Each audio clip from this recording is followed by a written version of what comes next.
And if it's okay, I'd like to take you just for a few minutes on a little deeper meditative journey. Okay? So close your eyes. This is just a few moments. And imagine a time long ago, a very long time ago, before you were a physical being, when you were pure essence, no form, no personality, no name, no gender, no race, no identity of your own. You were just one in the essence and the allness of God. Maybe get an image in your mind's eye of what that might look and feel like. Is it swirling colors, your essence with God? Is there a bright white light, pulsating energy? Whatever it is, allow it to come up. Maybe an all-pervading, all-encompassing sense of love and peace and calm. Now,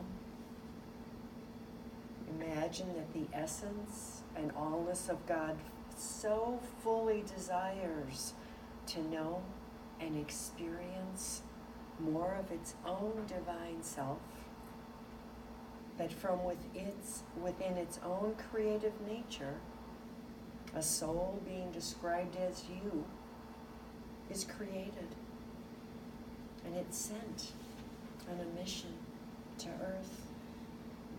And at that moment, you come forth from this soup of creation. Also at that moment, you clearly and unequivocally understand your mission, because you hear God say, "Go to earth, my beloved, and be an individualized expression of me. Go to earth and be my love, be my peace, be my creativity, be my givingness, be my joy, be my eyes, be my ears, be my hands."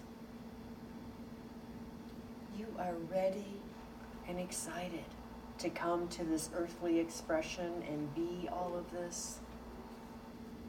You are ready and excited to be an individualized expression of God. Feel that original excitement and enthusiasm for just a moment. Be with it. Bask in it. But just as you are ready to burst forth into the human experience, you hear God say, "Oh, by the way, you won't remember any of this by the time you get there." And now here you sit this morning. Here you are, your true essence, the soul being that you are, surrounded by a garment of flesh and bone, enveloped in a bundle of beliefs, labels, misinformation, experiences, and erroneous impressions. When you're ready, you can come back into the room now and open your eyes. Maybe take a deep breath and a little stretch if you'd like to. The story of you. And that's a meditation adapted from The Art of Being by Dennis Merritt Jones. Thank you for going there with me for a moment. And one of my favorite stories, and I've told it before, and you may have heard it here or elsewhere, but it's the story of a couple who had a 4-year-old and a newborn. The 4-year-old wanted time with the baby alone. In fact, he was quite insistent and kept pushing and pushing his parents to let him have time alone with this newborn baby. The parents, of course, were a little concerned about leaving a newborn alone with a 4-year-old. But they eventually decided to turn on the baby monitor so that they could hear what was going on in the baby's room. And they let the 4-year-old go in alone. From what the parents could tell from the baby monitor, it sounded like Big Brother got as close to the baby's ear as he could through the slats in the crib, and he whispered, "Tell me, baby, what is God like? I'm starting to forget."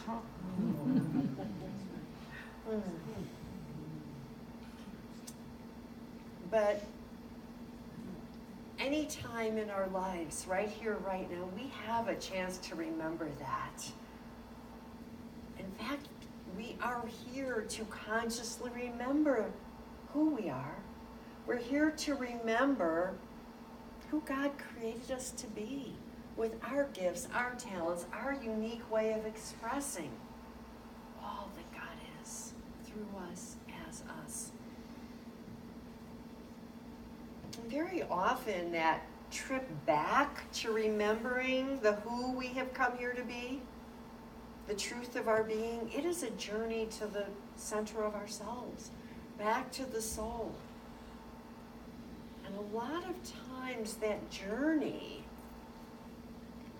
begins with a call.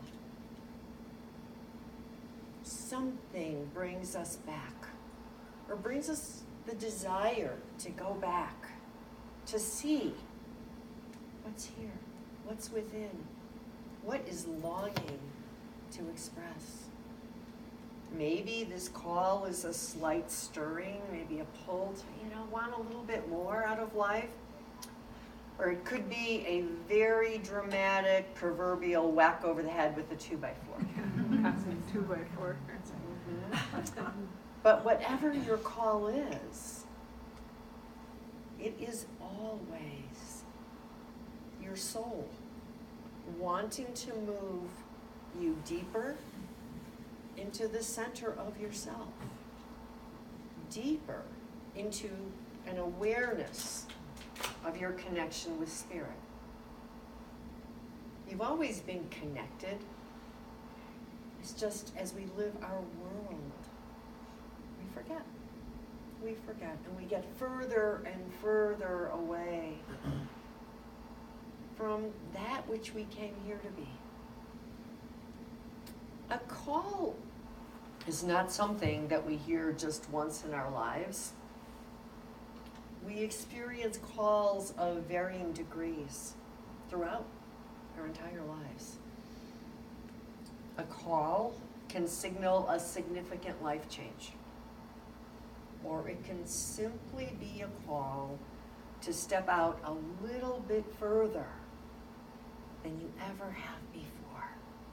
Express yourself a little bit more. Maybe you volunteer for something. Maybe you offer a helping hand. Maybe you do something that's been nudging at you for some time. It's a call. Sometimes this journey to the center of ourselves begins with a call that maybe we aren't quite aware of it. There's something happening within us. But then the outer world supports us in answering it. It can be kind of an inner calling and an outer circumstances working together to support us into being who we came here to be. One example of the world supporting us in answering the call of our souls is the experience of synchronicity. It's also been called meaningful coincidences. Einstein defined a coincidence as God's way of remaining anonymous. So a synchronistic event is when two or more seemingly unrelated events happen at the same time. An example of synchronicity can be overhearing a random conversation between two passersby that appear to address your inner questions. Constructive eavesdropping, perhaps. Or it could be a sequence of events that completely escape the daily routine. And because things unexpected happen, you find yourself at a new place. The spiritual teacher and author Greg Lavoie talks of being a reporter for the Cincinnati Enquirer when he was in his 20s. And for roughly half of the 10 years that he worked there, he kept hearing a call to quit that job and become a freelancer. It was a call he largely ignored because it was scary stuff. But then the signs that he should leave his position took on a whole new form. Driving home from work one day, he was listening to a song on the radio called Desperado by the Eagles. And I know you do that, but you don't usually do it here. And he was pulling up the curb in front of his house. And the last line he heard before turning off the car was, "Don't you draw the Queen of Diamonds, she'll beat you if she's able. The Queen of Hearts is always your best bet." So he turned off the ignition, he opened the door, and he stepped his foot onto the curb, and there at his left foot was a playing card. And it was the Queen of Hearts, your best bet. He was dumbfounded. What could this mean? Not being able to figure it out, he just filed it in his memory bank under unexplained phenomena, along with deja vu, spoon bending, and those things. But even more remarkable than finding the Queen card when he did was over the next 2 years, as he continued to search for a sense of clarity and courage about this calling to leave his job, he found 5 more Queen of Hearts playing cards in highly improbable locations all around the country. A sidewalk in Cincinnati, a conference room in Santa Fe, a sand dune in Cannon Beach, Oregon, and a mountain wilderness in Colorado 6 miles from the nearest trailhead. Every time he found another Queen card, he came more and more to believe something is trying to tell me something. And he eventually summoned the courage to embark on a freelance career. And he's very famous right now, or has been for a while. So we begin to notice when things line up, when things start to lead us to a place or an awareness, an assurance of, this is where I'm supposed to be. Sometimes we receive a call. They come in many forms. We receive a call when we're going through a crisis, a deep emotional pain. In her book, Broken Open, Elizabeth Lesner talks about how pain in her own life woke her up. And it led her to a deeper truth. It led her on a spiritual exploration, even deeper. Sometimes physical pain can be a wake-up call to live more deeply. Big life changes, such as losing a job or getting a job or having a baby, can be wake-up calls to live a little more deeply, a little more from the soul, from who we truly are. Falling in love and cracking open is a positive wake-up call. Sometimes these calls that we get, these kind of nudges to maybe step out, do things a little differently. Sometimes they feel odd or very foreign. They might scare us. They might confuse us. But even if they're scary or confusing, they somehow feel right. Yeah, I see heads nodding. Yeah, you know this. And we might look for the loud, dramatic calls. But big calls, big life-changing things can come very quietly. It can just be a nudge. Take this next step and take this next step. You know, you might be sitting here saying, I haven't heard a call and I want one. I won't ask you to raise your hand. Instead of seeking a call, see, I want the call, I want the call. Where are we? We're in our heads. That's not where we hear the calls. It's an inner awareness.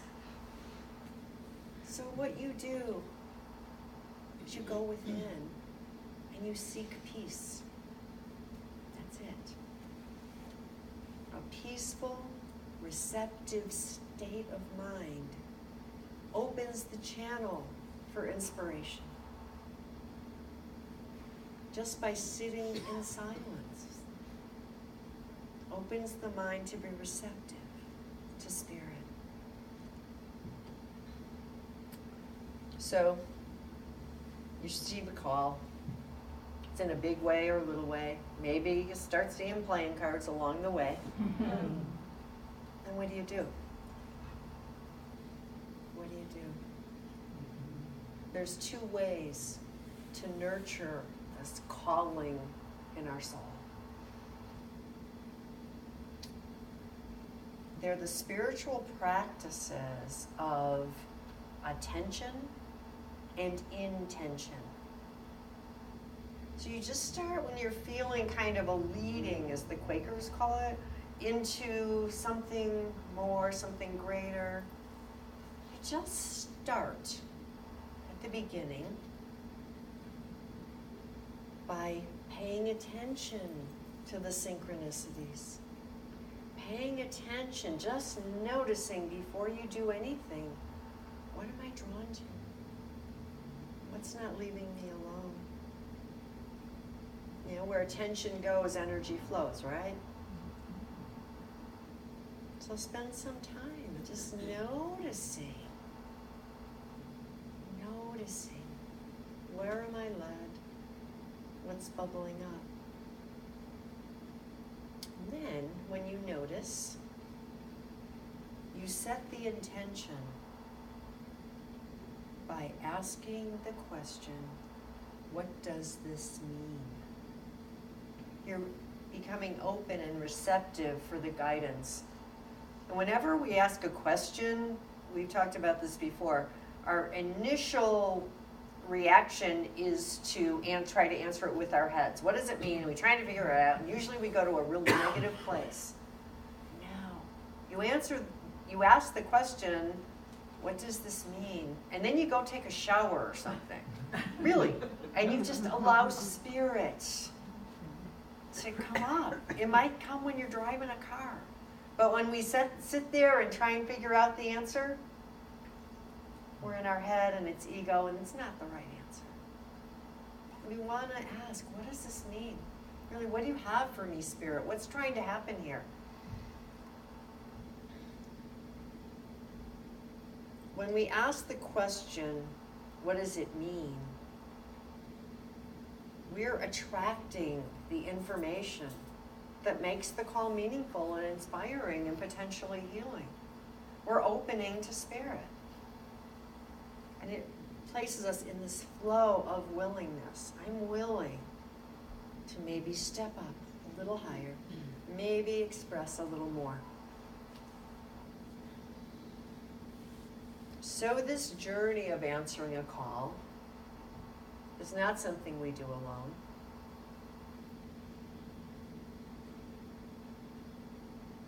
There's plenty of spiritual guidance for how to do this.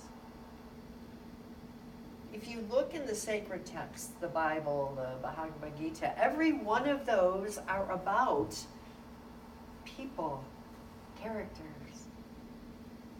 answering a call, right? Answering a call to be more, to know more. So we have a lot of books back there. Pick one. You come here for spiritual support. This is all we talk about, really, is listening and going within and answer the call. So you get this inner knock, a call to do something new or bigger or whatever it is, and a typical reaction is this really a call? Well, I don't know. Uh-oh. The mystic Joseph Campbell offers some qualities that can help us determine if it's a true call, some experiential things. The first thing is it feels familiar. Even though it's unknown, it's surprising and even frightening. There's just some kind of rightness, familiarity about it. Or there can be a sense that a chapter in your life you've been living is over and a new one is beginning. This call can be unexpected, can be unwanted, because it's shaken up your life. You can feel summoned by destiny as if your own future has grabbed you by the collar and it's tugging you forward, as if you have been volunteered by life for a position you never would have sought. And if one of those seems to line up for you, if you're questioning whether a call, then there's two tests that you can determine. First, imagine not acting on this call, on this nudge, and notice how you feel. Imagine you'll ignore it or even laugh it off. How does it feel? Is there sadness at refusing an invitation? Could be even relief. This is a place to use your intention question of what does this mean? Just imagine if you don't follow it. The other test is just to begin to act on this call. Begin to move your attention, your intention, your life toward this call that you're experiencing. So maybe you tell a counselor or a trusted friend about it. And as you're speaking, as you're sharing, see how it feels. A true call will have a feeling of rightness to it as you express it, even if it doesn't yet make sense. So you test it out. Seems like a true call. Then there's the universal human response. I don't wanna. But if it's a true call, it won't leave you alone. So maybe you pick up a book. You come to a spiritual center like this. And now you're on the journey. You've begun following the map. And even though you have a map, someone who has gone this path before you, nevertheless, you've left home. You've left your familiar, the old you. You might be feeling a little lost because you're venturing into the unknown, a way of being that maybe you haven't done before. But with attention and intention, we keep going, one step and one step. And because you are acting and responding to this call from God, you are supported in every needed way. And when we follow a map and we really hope it's going to take us around the pitfalls and the difficulties of, the construction zones. Not so with the soul map. Actually, this map takes us right into them. This, once you start on this journey to get a little closer to who you are, it's where the dark night of the soul can happen. Because you've let go of the handholds that you've been holding for your entire life. You're letting go of really the ego that you have probably spent your whole life constructing. The way of protecting you from the world. The way that protects you from knowing the truth of who you are. So now there's this kind of inner push and pull of, I don't know, not yet, where do I go? But we go into these difficulties. And what they do is they help us to cultivate a more personal and a more intimate relationship with the essence of who we are. We see, I can do this. I can do this. And even though it's hard, your soul loves this work. And you can sense it. You can feel it. That's why the inner pull always remains. This journey we are on, both at the human and the soul level, contains a continuum of peaks and plateaus and valleys that goes on and on until the day you leave this planet. If only we would get to the place where there were no difficulties. It doesn't happen. Rick Warren, I don't know if you've heard of him. He's the minister of, you probably have, the mega church in California. I think it's the 6th biggest church in the country, known as Saddleback. And there was an interview done with him in 2005, not long after his book, The Purpose-Driven Life, had sold 15 million copies. Well, I don't agree with his theology or a lot of what he has to say, but he did have an interesting twist to the peaks and valleys concept. In the interview, he said that the previous year was one of the greatest and one of the most difficult years he'd ever had. His book sold 15 million copies. It brought him notoriety and a wealth that he had never ever known. And his wife, Kay, got an aggressive form of cancer. He said that he used to think of life as hills and valleys. So you go through the rough times, then you go to the mountaintop, then you go back and forth. He said he doesn't believe that anymore. Instead, he believes that we experience both the mountain and the valleys simultaneously. So rather than hills and valleys, he believes it's more like 2 rails of a railroad track going side by side. So he said, in fact, any given experience can be both a mountaintop and a valley experience. His wife, cancer, would certainly be considered a valley. Yet he said, quote, "We discovered quickly that Kay's journey through cancer was not going to be easy for her. In fact, it has been very difficult.